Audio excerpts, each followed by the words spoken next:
Yeah. Now, Keith Thurman, when I first seen him, he looked like he was just an explosive power puncher, but he done improved every single time we watched him fight. You know, he has a rare combination, in my opinion. He's explosive, but yet at the same time, he has a little bit of slickness. Mm-hmm. I mean, he's not Floyd Mayweather, but he has enough slickness to, outwit his opponents and make them look dumb. You know, the way he was slipping punches in the fight with Karras, it was really impressive. I was really impressed how he took that overhand right in the first round, which was the same right hand, coincidentally, that hurt Andre Berto. He took it flush, and then he came back and he took another one in the second round.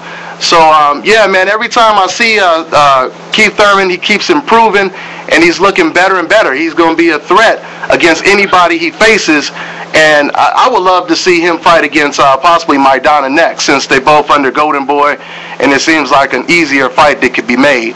But, anybody who get in the ring with Keith Thurman, they're going to have some problems, man, because he's pretty well-rounded. Most definitely.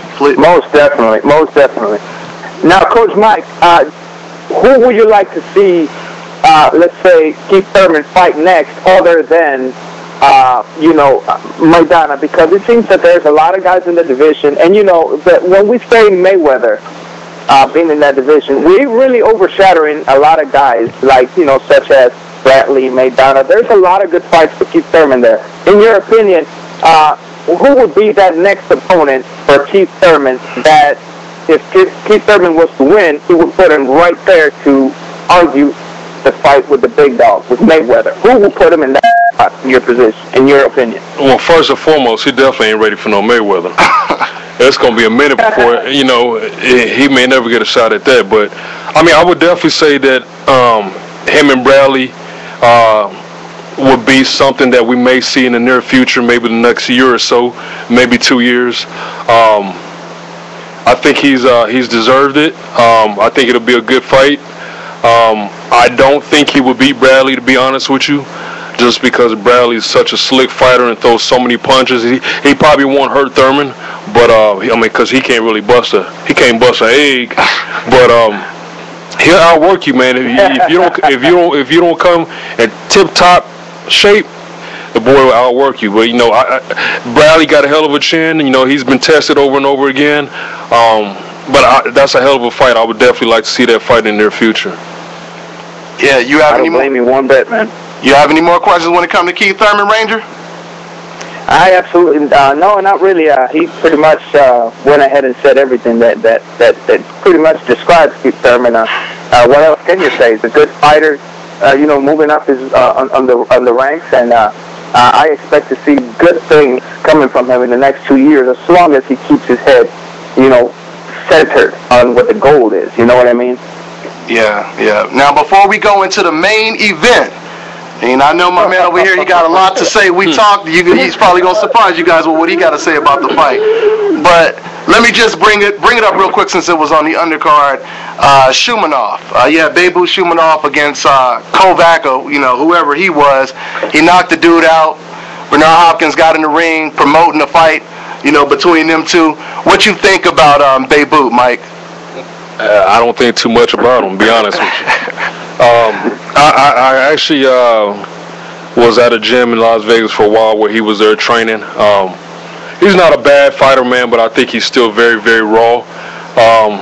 If you guys know his background, man, he was actually a lawyer or something like that for a while. He took a long time off of boxing, decided to come back.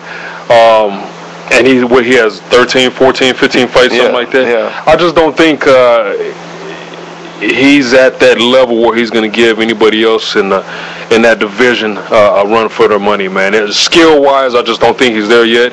He's a hell of a puncher, man. He's strong, but he's not slick. His feet are slow. He's easy to hit. If you put him in there with the right person, man, they're going to eat his lunch.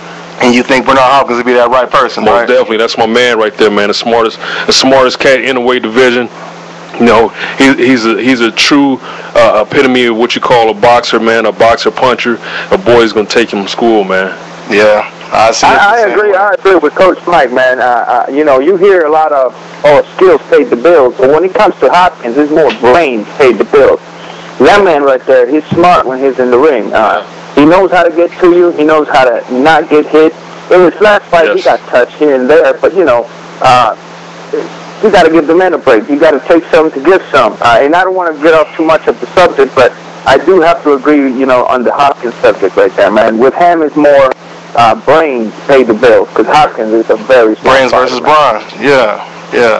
Now, and like you said, we ain't trying to go off the subject, but this is boxing talk, and so let me ask you this, Mike. When it comes to the age, because we already know Bernard Hopkins is almost 50 years old. Yep. You always have people making excuses for the cats that's like 38, 36, and they past their prime. Marquez against Bradley. Mm-hmm. You have some people saying that, he's 40, and, that's part of the reason why he lost, but he had just fought against Manny Pacquiao. Right. So when you compare Bernard Hopkins to being 50, to Marquez being like 40. Is that a legitimate excuse for him to lose against Bradley? Did he lose because of skill, or did it have something to do with age? I think it was because of skill, man. When it come down to it, man, a fighter like Hopkins, man, is just so well schooled, man, in the art of boxing, man, in the sweet science, man. He's, like I said, he's the true epitome of what sweet science is, man. A lot of people that really don't know boxing, they'll watch a fight, like a Hopkins fight, and say, oh, man, this cat is boring. He's boring, but you're not looking at the fight. You're looking at the fight. Are you looking at the fight, or are you looking at? You know what I'm saying? Yeah. So a lot of shots, like the crowd would get excited about, like, he's getting hit with this shot and that shot. They really not seeing what a true trainer or a true coach is looking at, man.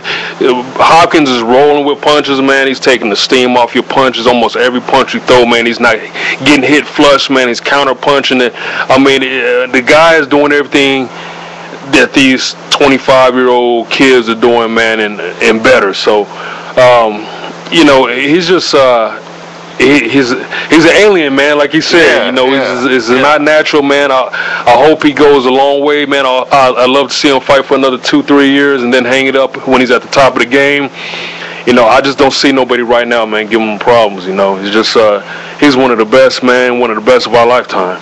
Absolutely. Now, I got to ask you one more question, Mike, but like I said, before we go any further, you just remind me. Now, there's a lot of trainers out there, and you know this. There's a lot of trainers out there who they teach kids to fight more with just heart, not brains. You hit me 5 times. If he hit you 5 times, you hit him back 8 times. And go back and forth like that. Yeah. Tell me, man, what separates just a basic trainer from an elite trainer?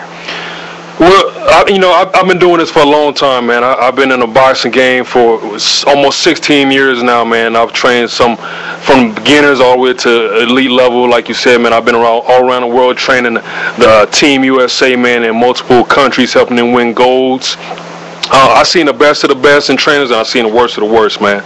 And from experience, man, I've been trained by some of the best trainers that's in the game, and I've learned from the best. A lot of these fly-by-night type of trainers, man, they see other trainers do stuff, and they try to mimic it. Yeah. But they don't know why the trainer is doing this. They don't have the balls or the damn brains to go ask the trainer, hey, can you show me this? Yeah. Swallow your damn pride and your ego, man, and go ask, why is this guy doing this? Why should I do this? Why should I do that? But I think like I said, man, a lot of trainers, they just they decide to just grab a pair of mitts, man, and go to a local boxing gym and just start teaching kids the wrong way how to box, man. Without just opening up their mind, man, and just learning from the best around. You can never be too big-headed, man, to open your mind and grab a little knowledge from these old school cats that's been around, man. You put yourself in a position where you go to multiple gyms. Like me, myself, man, I take my guys all over Las Vegas, man. I'll never be stuck in one gym. I did my whole career like that. I want my guys to see the best of the best and the worst of the worst. I'm going to expose them to everything and everybody in Las Vegas. They can see the way the other trainers train. They see the way I train. My guys know that, I'm not cocky, but I tell you right now, man, I'm amongst the best of the trainers. I'm the next one. I'm in line right now. 5-10 years from now, I will be one of the best trainers. If not sooner, I'll be one of the best trainers in the world. Just like the rest of these cats that's had fighters come to them and make them superstars. They didn't make their fighters the fighters made them. Yeah, absolutely. You know what I'm saying? A lot of these trainers, they just in the right place at the right time, man. But my guys win, and they win for a reason, because the stuff I'm teaching them is I learned from the best, and I'm teaching my guys the best. I don't teach them no bullshit. I teach my guys use angles, roll with punches, counter punch. I make sure they're in damn great shape. I've also been a personal trainer for almost 17 years. You know, my guys are always in tip-top shape, man. These other trainers, they just go open a book or look on the internet and say, hey, we're going to run like this today, we're going to do this today. Nah, man, I got a degree in this shit. In kinesiology, I've been doing this for a long time, man. That's why my guys are successful. A lot of these trainers, you know, not to bash them or anything, but a lot of them should not be training, man. A lot of them should just stick to what they do, and that's not boxing. Absolutely. You got anything, Ranger, on that? Ranger? Okay, I guess we lost Ranger. We'll get him back on. But anyway, man, we might as well go ahead and get into this Broner, man. Broner versus Maidana. Now, look, man. Now, a lot of people had Broner as a favorite. I had him. I thought Maidana had no chance in this fight, man. What did you think coming into this fight was going to happen when it comes to Maidana versus Broner? Well, I mean, I already knew what time it was, man. When I had my boxing gym out here, man, Maidana trained at the gym a couple times, man. I got the opportunity to see him work, so I knew going into the fight it was going to be a test of will. Mm-hmm. It wasn't going to come down to a boxing match. And as you see, as soon as the bell rang, Maidana jumped right on his ass. Yeah. And I told people, man, I've been telling people as soon as the fight was made, man, that this was a bad matchup. First and foremost, Broner had never been tested. Yeah. He had never been tested. And actually, he lost that fight to Maidana, man. And Maidana beat his ass with one hand. Now, just like I told my guys, they watched the fight with me at the house, man. Maidana whipped him with one hand. Even though they gave it to Broner, Maidana punching, using the jab, he ain't got no right hand. He had four hand surgeries. He can't punch with the right hand, man. He took the guy to school. Had he had knockout power, he would have knocked Broner's ass out. You know what I'm saying? Maidana is a different type of fighter. Like I said, man, I've seen him for years. I've watched him in the gym, man. He's not a very skillful fighter. He's not a very slick fighter. His feet are not fast, but he will get to you. And when he get to you, he gonna keep punching. He gonna keep punching. He gonna hit you in the arms, the shoulders, the hips. You turn your back, he gonna punch you right in your ass. So he's just that type of fighter, man. He's like a pit bull. So if you give him just a little bit of rope, man, he gonna hang you with it. Yeah, he kind of reminded me a little bit. Somebody left a message on my video, and they said it kind of reminded them of Trinindad versus Fernando Vargas. I mean, similar. But it also reminds me of Mayorga versus Vernon Forrest. That's another fight. Like you said, you know, you don't know where the punches are coming from. I was real surprised, man, that he was landing that overhand right so easy. I wasn't. You know, you wasn't surprised? I wasn't surprised at all. But see, the thing is, then again, DeMarco was a southpaw, so that was a little bit different. Because when he fought against DeMarco, you know, to me, he showed a real good defense. I mean, DeMarco was throwing everything at Broner. He couldn't touch him.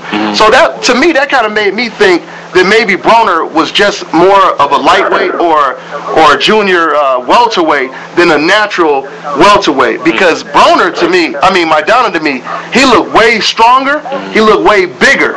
You know, and like I say, but you are right. It did have a lot to do with wills, though. It had a lot to do with wills, but we had never seen Adrian Broner get hit like that. Even if Maidana was bigger than him, like I said in my video, Canelo was bigger than Floyd, but Floyd didn't get caught like that, though. Right. You know, so what you think, man? Well, I mean, Broner and Mayweather, man, definitely no comparison. A lot of people been comparing the two.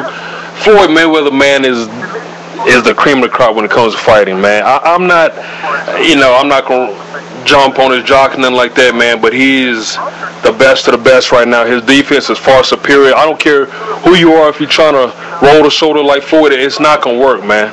Yeah. Floyd is just a different type of fighter, man, but everybody trying to mimic his style, thinking that they can do the shit that he does, and it's not going to happen, man. And like I said, Broner, I mean, his punch output is horrible. It's horrible. Yeah, it was in that fight. Let me say it again. It's horrible. You know, he don't have a chin. He don't have a chin. I don't know, man. You don't think he has a chin? No, I don't think he had a chin, man. You know, it took him, 4 or 5 rounds to recover after Maidana hit him with the first left hook. I was surprised he went the whole 12, though. I mean, he got hit with some clean hooks, though. He did, man. I mean, I thought a lot of cats would have been out, you know. I mean, if the referee didn't give him 10 minutes to recover after that head, but he probably would have got his ass out of there. Yeah, that looked like some WWE stuff. I agree.